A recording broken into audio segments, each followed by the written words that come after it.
What makes The Living Daylights so good? Was it a breakthrough movie in the James Bond series? It introduced a new character playing James Bond who took the character of Bond in a very different direction than Roger Moore. Let's find out more about the reasons that make this movie a breakthrough in the James Bond franchise. And if you're not a Dalton as Bond fan, you will be after this episode. Hi, this is Dan. And Tom. Of SpyMovieNavigator.com and our show cracking the code of spy movies. Join us now as we decode why The Living Daylights is a great Bond movie. All right, The Living Daylights, 1987, was a breakthrough James Bond movie for a lot of reasons. In the big picture, this is Timothy Dalton's debut.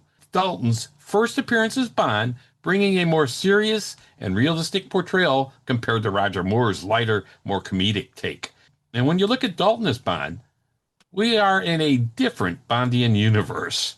We have a great episode out called Dalton as Bond with film professor and author Dr. Cary Edwards. Edwards wrote a book on Dalton as Bond called He Disagreed with Something That Ate Him. It's a great book. Title. Great title. Great book. Take a listen to that episode. Yeah, and I think bringing Dalton's Bond to the screen was huge for the series. I don't know that it necessarily helped when it came out, but it brought the series back on track to a more realistic and serious view of this great spy. And I think it helped set the stage for where they took the series. Yeah, there's a lot of anti-Dalton people out there, but please take a listen to this episode. I think you're going to like Dalton a little bit more after we finish. All right, so let's look at why it's so good. This movie is a return to Fleming's roots. The movie marked a shift back to Ian Fleming's original vision of Bond, grittier, more grounded, and less reliant on the over-the-top gadgets that we've been accustomed to.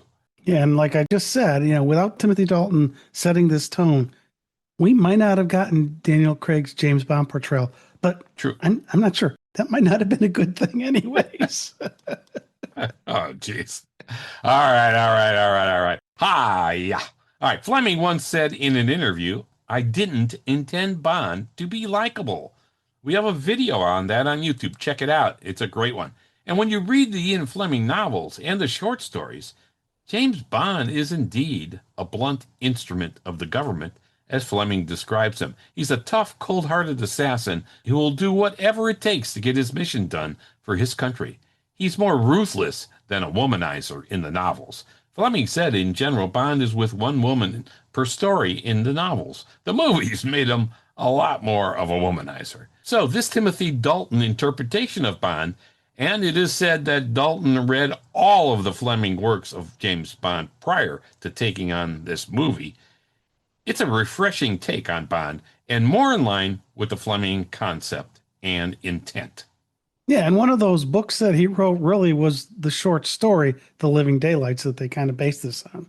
Yeah. Now, particularly this story in the movie, The Living Daylights, is a different story, fundamentally, than what appears on the pages of the Fleming short story. Well, it's pretty common in this series of Bond movies. They change stuff. Let's take a look at some of those differences, Dan, and let's keep it short and quick. Yeah, we're going to do this real quick. Okay. All right. So we're going to start with the similarities. First, there's a sniper mission. Both the movie and the short story involve James Bond being assigned to protect a defector from a sniper. So check in both places. Yep. There's a Cold War setting. The espionage-heavy atmosphere remains intact, reflecting the real-world tensions between MI6 and the Soviet intelligence, and the East versus the West. So again, check in both places. We have Bond's moral dilemma in both places. Bond hesitates when he realizes the sniper is a woman, choosing to wound her rather than kill her. In the movie, he thought, well, she's not a professional killer, so why not?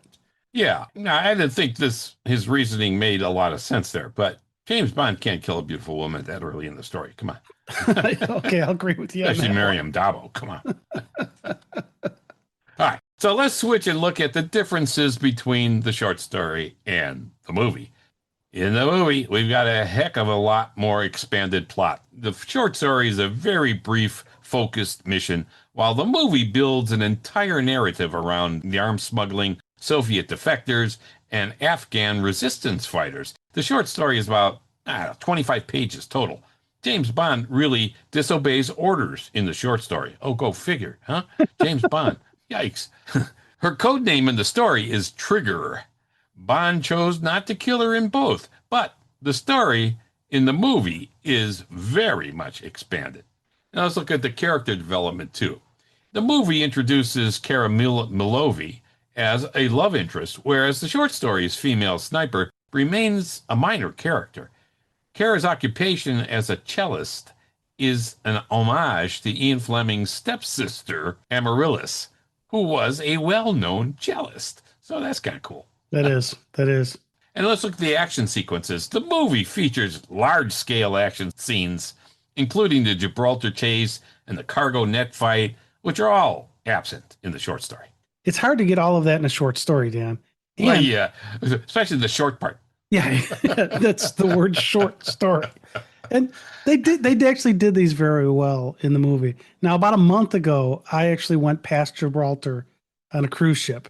Yeah, Unfortunately, it was midnight, so I couldn't see much. All right, let's look at the villains and the conspiracies in the movie. Expands the antagonist roster, including General Koskov and arms dealer Brad Whitaker, whereas the short story lacks a real traditional villain. But the Living Daylights movie is a well-written entry. Of course, we have the great Richard Maybaum and the very talented Michael G. Wilson writing this one, and Dalton benefited again in License to Kill from this dynamic duo of writers. So, yeah, weird. Thank God they hadn't brought on Purvis and Wade yet, huh? Oh, shit. Okay. I can't stop. I'm sorry. Yeah. Okay, let's move onward to more reasons why The Living Daylights is a breakthrough Bond movie. And the first would be the Cold War themes. The plot heavily reflected real-world Cold War tensions, which made it feel more relevant and politically charged. We also have to remember this movie came out just after the whole Iran-Contra thing happened in the U.S. Yeah, real life. It was like 4 months after the whole thing was done, this movie comes out. In that one, we had the U.S. selling arms to Iran. It was all hush-hush until it was exposed. Yeah, it didn't work out all that well in the long run there. All No, right. it's still not working out well. Yeah, as we could tell today. All right. And The Living Daylights, again, 1987, is deeply influenced by Cold War themes, making it one of the more politically charged James Bond movies. I mean, they really went out after it in this one. And here's how these themes really played out. The Soviet espionage and defection concept. I mean, the movie revolves around a Soviet general's defection, reflecting real-world tensions between the Western intelligence agencies and the Soviet Union. Soviet defectors and arms dealers felt timely and politically relevant, as you said, Tom, about the Iran-Contra affair stuff. Once again, Ian Productions was very much up with the times. Absolutely. Yeah. Now, let's look at the mistrust and manipulation, because there was a lot of that. Bond navigates a world Well, this where... is the spy world. There's always mistrust and manipulation. Yeah, Bond's moving around this world where alliances are very fragile, and deception is a key tool in international espionage, of course, and it is in this movie as well. And then there's the arms dealing and the whole proxy conflicts. Plot involves arms smuggling, highlighting how Cold War superpowers often fought indirect battles through third-party nations. And all of that continues today. We see it right now internationally. The movie captures the era's uncertainty, where shifting allegiances and covert operations really defined global politics. So, And I think all of that helped them establish a more realistic spy tone.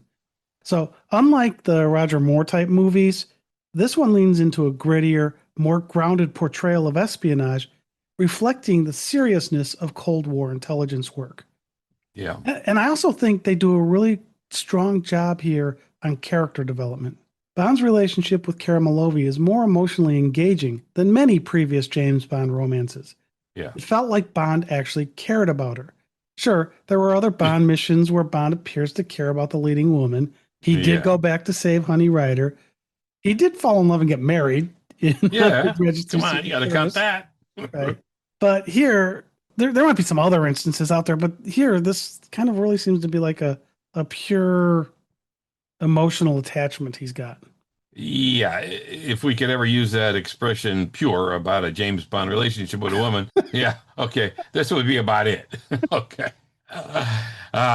Okay, the action sequences have been upgraded, I think. The movie introduced thrilling stunts, including the famous cargo plane fight, which set a new standard for Bond action. And I love the whole opening, the pre-title sequence, parachuting out of the plane, the attempt to take Gibraltar. I thought all that was spectacular. I think the cargo plane sequence was just spectacular. Yeah. And I like the way they introduced Tim Dalton as James Bond during an action sequence. This was new for the series. On Her Majesty's didn't start out that way, No. right? Live and Let Die didn't start out this way. They wanted the slow reveal. They got the slow reveal, but they did it in the heart of the movie starting with an action sequence, unlike those other movies. Yeah. And I also like the way they used the horses in the desert scenes. I thought that was really well done. Yeah, of course, in Roger Moore's introduction in Live and Let Die, he wasn't even in the pre-title, I don't think, at all. Right? Yeah, he wasn't.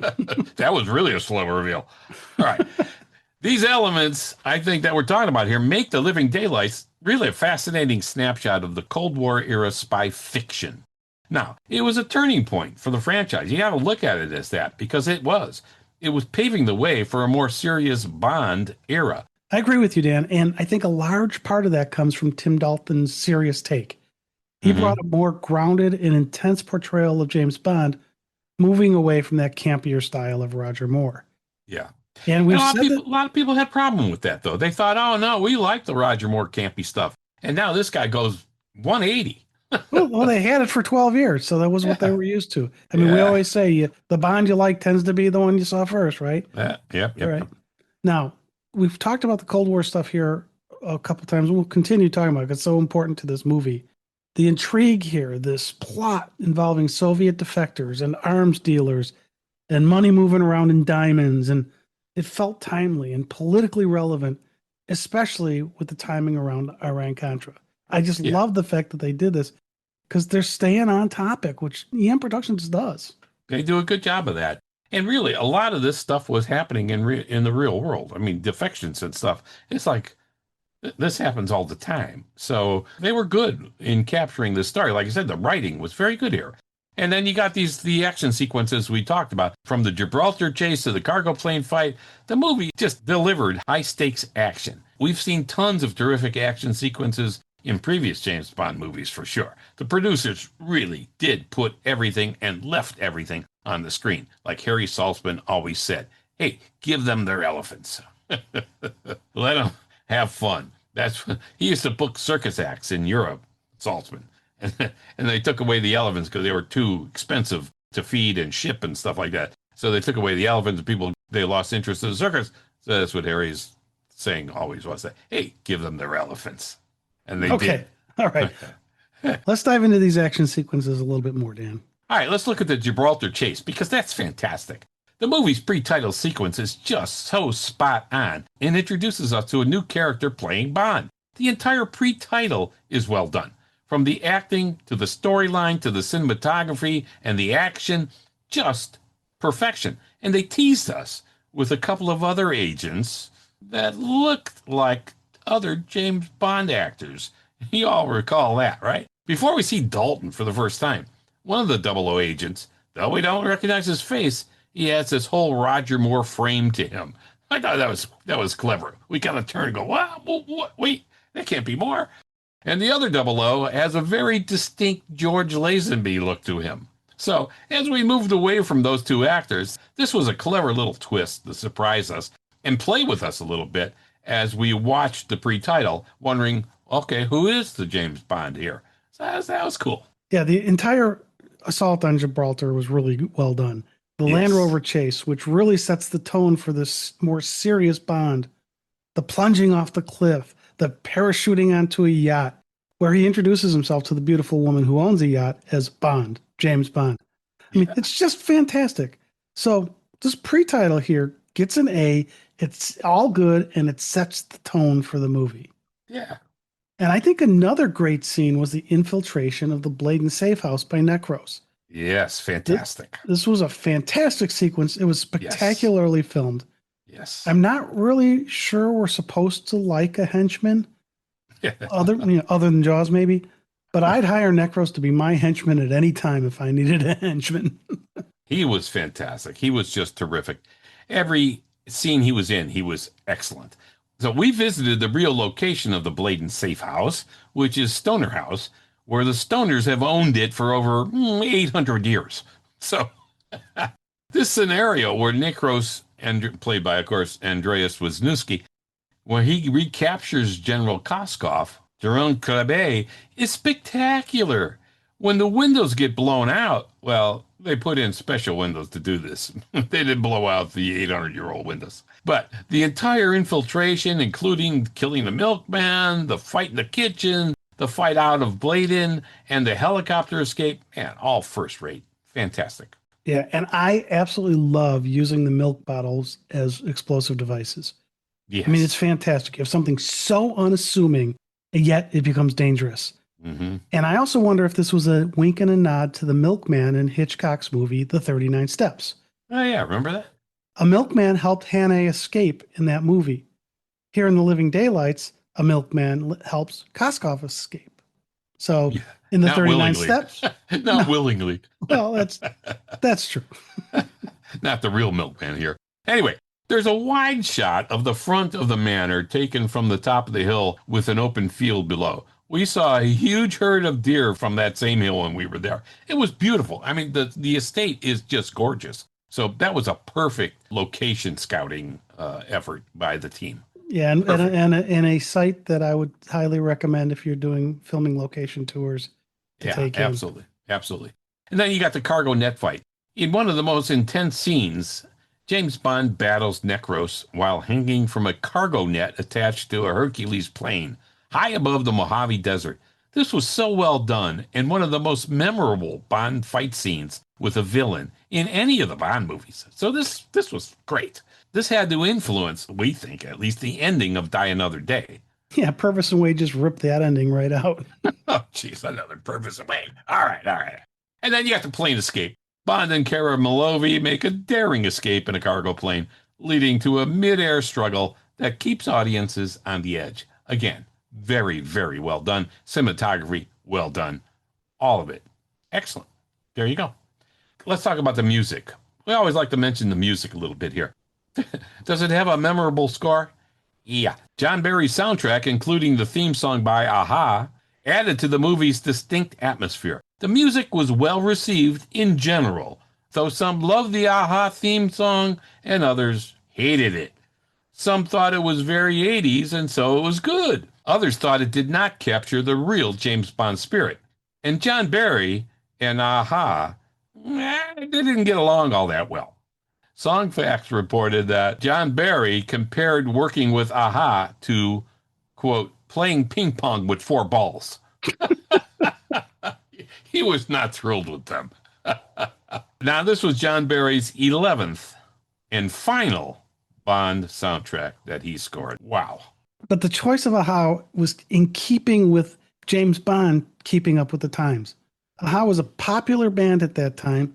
Yeah. So it seemed like a wise choice. Although for me, I thought the theme song was boring.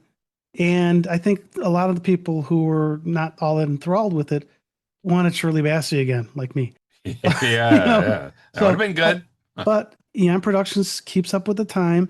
a-ha was a band that was popular at that point. So it makes sense that they did that. Yeah, they have a track record of doing that. Yeah. Now, The Living Daylights was influenced by real world events. And we have a few podcast episodes on how real world events have influenced spy movies. And here's one of the spy movies that was influenced this way. Mm-hmm. Here in particular, the Cold War events influenced the movie, especially the espionage aspect of the spy game and defections. Yeah. For example, we have Soviet defections that we can talk about. The movie's main plot revolves around the Soviet general wanting to defect. Of course, we know he was faking his defection in this movie. We get other fakes like a fake death. Yeah. But he did mirror some real-life cases where high-ranking Soviet officials sought asylum in the West. Yeah, absolutely. For example, in the 1980s alone, in real life, a guy named Vitaly Yurchenko, a KGB disinformation officer who defected to the United States in 1985. Now, he did later return to the Soviet Union. That had to be awkward. Yeah. Well, Oh. hey, Koskov did too. Yeah, well, that's true. Oleg Gordevsky, a high-ranking KGB officer in London who had been a double agent for the British intelligence, he defected in 1985. Arkady Shevchenko, His defection actually occurred in 1978, but the impact of his defection was significant during the 80s because he was a Soviet diplomat and the highest ranking Soviet official to defect to the West. Yeah, we should also mention the Stanislav Lunev. He was a former GRU officer who defected in 1992, but who had worked in Soviet intelligence during the 1980s. So now, in the 1980s, the GRU, which was the main intelligence directorate, was the foreign military intelligence agency of the General Staff of the Soviet Armed Forces, and it played a critical role in the Cold War, engaging in various intelligence collection and covert operations around the world. So this was a big one. And so things like this really happen, and this movie captures that essence. Excellent. Now, look at the Afghanistan conflict. The arms smuggling subplot reflects the Soviet-Afghan War, where Western nations covertly supported Afghan resistance fighters. That was happening in the real world, right? Yeah, absolutely. Yeah. Now, the original short story by Ian Fleming was set in Cold War era Berlin, a hot spot for spy activity and political intrigue for sure. Yeah. And different than what we see in the movie here, but you still had this whole espionage thing happening at a location and just location changed. Yeah. Well, you had MI6 and KGB that didn't like each other too much. That's true. I mean, East versus West was a never-ending battle, and it still is. Yeah. And the Living Daylights captures these ongoing intelligence battles between, in this case, British MI6 and the Soviet KGB, which were central to the Cold War geopolitics. Yeah. It was one big part of it. Yeah, and all this was really happening in the real world. So these guys were clever. The writers were clever, and you got to give credit to Ian Productions and the producers. That's fantastic stuff. I agree. Good stuff. All of this makes The Living Daylights really one of the most politically relevant Bond movies. These elements in the espionage world were really happening and lending strength to the story unfolding on the screen here, which was terrific. I agree. Now, besides the Cold War espionage, if we look at the various themes that all of this real world espionage stuff influenced in this movie, that really set it apart in a big way from other James Bond movies. Yeah. I mean, we see deception and betrayal. You see that in most Bond movies. But James Bond navigates in a world in this movie that really was the real world. It felt like you were really getting involved in the real world stuff, where allies may not be trustworthy. The enemies use manipulation and deceit to achieve their goals. You don't have the disfigured villain in it. It's really good deception and betrayal. And of course, it brought in another fake killing. So you got to like that. Yeah. And then you got to, again, the moral grounding. And there's always the moral elements to any of these spy stories, too. We just did The Impossible Spy, which was a Mossad Israeli spy in the real world. That was fundamentally a true story. And you always have these moral conflicts. Spies always do, because they're doing stuff for their government. So here you have this moral grounding again coming up. It's duty versus morality. And sometimes the two don't match. Bond faces moral dilemmas constantly, particularly in his actions with Karamalov, questioning whether his mission aligns with his personal ethics. And we see this theme in spy movies virtually all the time, where the good of the country comes first. And sometimes that is in direct conflict with individual morals and morality. So that's real world stuff. And it really is happening in this movie, which is cool. Absolutely. Now, there's another thing that gets exposed here, and that's love and loyalty. And I've made comments in the past about romance being added to a movie. Yes. I think it's integral here. So I don't feel like this was just added. Because it emphasizes a more genuine romantic connection between Bond and Kara, making their relationship feel more emotionally grounded. Yeah. But this is a theme that is different again from many other James Bond movies. And here we've highlighted a couple exceptions. Yeah. And then you got realism versus fantasy. We talked about the realism of this movie already. In The Living Daylights, we have gadgets. Got a really cool Aston Martin V8 Vantage. That is a beautiful car. That's one of the coolest Bond cars ever. We saw that one in person. But we did not see the heavy reliance on gadgets that we see in the other movies, or even the almost unbelievable scenarios and style of previous Bond movies. We didn't see that kind of thing in this movie. Here, the producers and the writers embraced a more fundamentally grounded and probably a far more realistic approach to espionage and how espionage missions unfold. And how the story was told was compelling. It was well done. Yeah. Now, another thing that I thought felt really real to me is you said there's not a lot of gadgets, Hmm. but that whistle controlled keychain thing he had to me was Yeah. a very smart gadget.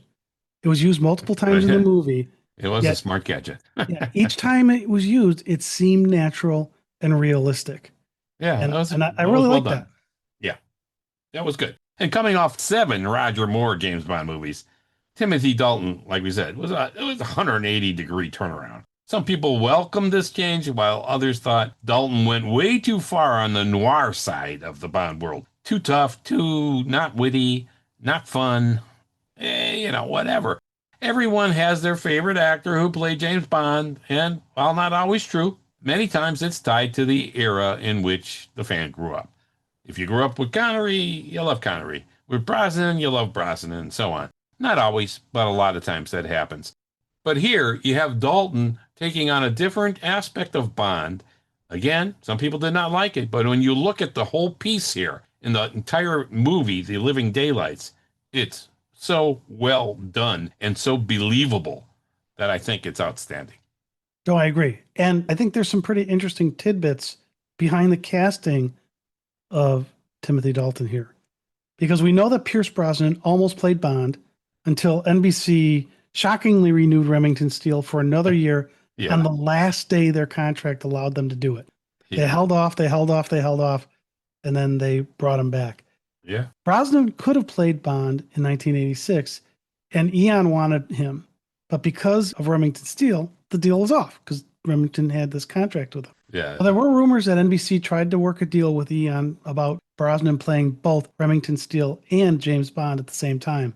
And supposedly, Broccoli just said, no, James Bond will not be Remington Steele, and Remington Steele will not be James Bond. I can see him That's a good saying quote. that. And I think that made for a lot of sense because NBC probably would have milked that for all it was worth, Oh trying yeah, to usurp the character. yeah, So I think yeah.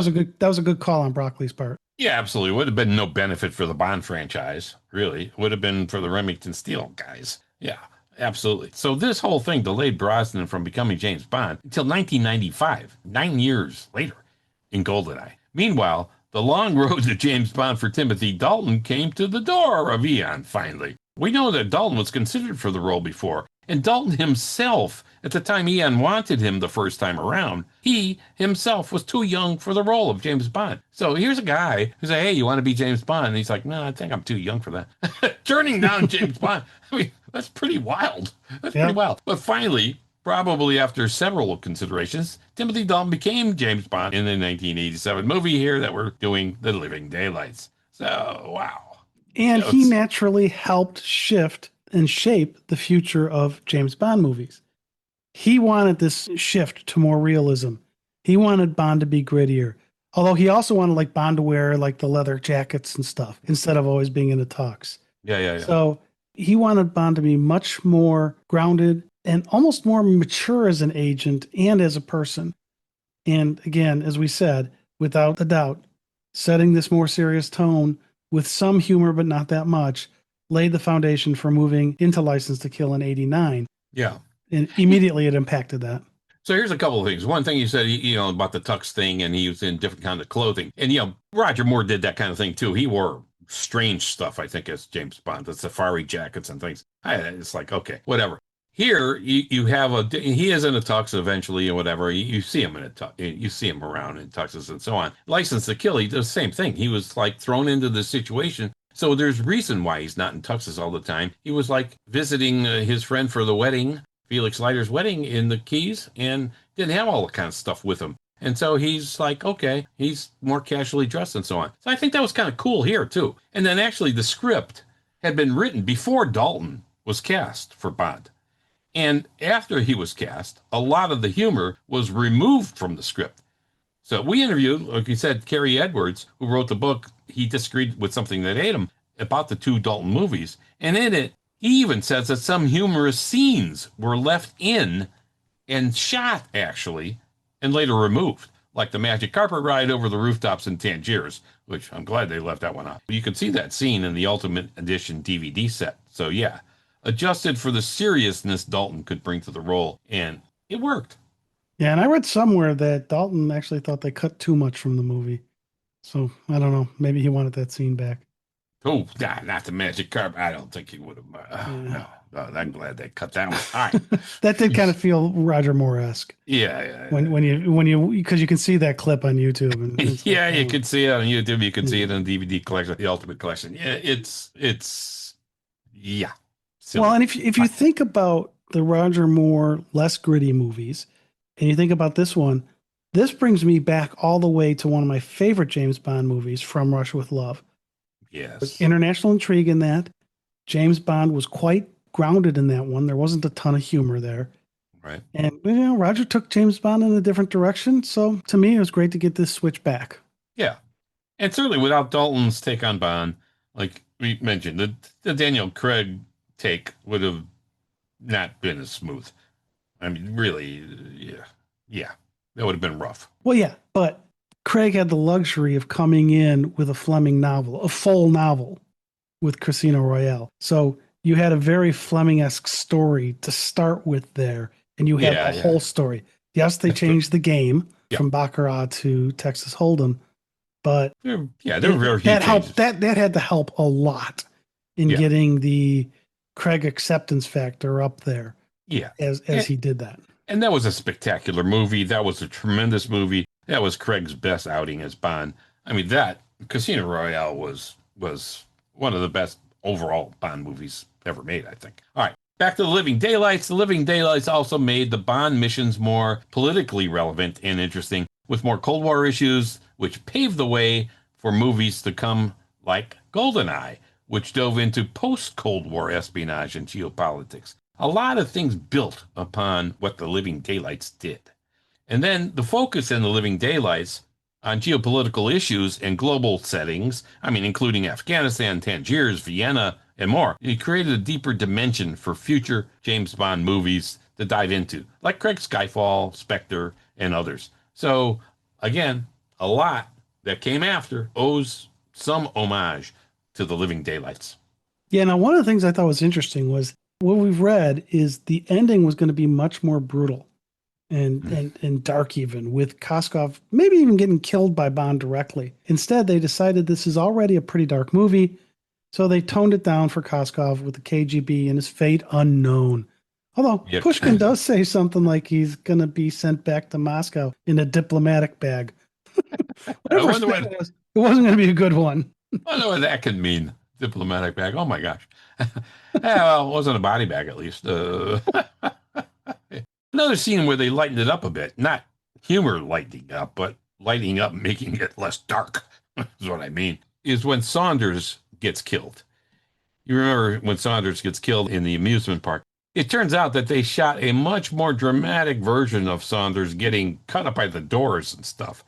They decided to take away that depiction, and they cut to a close-up of Timothy Dalton's Bond looking over Saunders' body and so on. That was one of the best pieces of acting by any Bond actor ever. His face, Dalton's face, when he looked at Saunders dead there on the ground. I mean, boy. But anyway, they softened it up a little bit, removed some of the violence in this scene and in the movie itself. But Dalton was premier in that particular scene.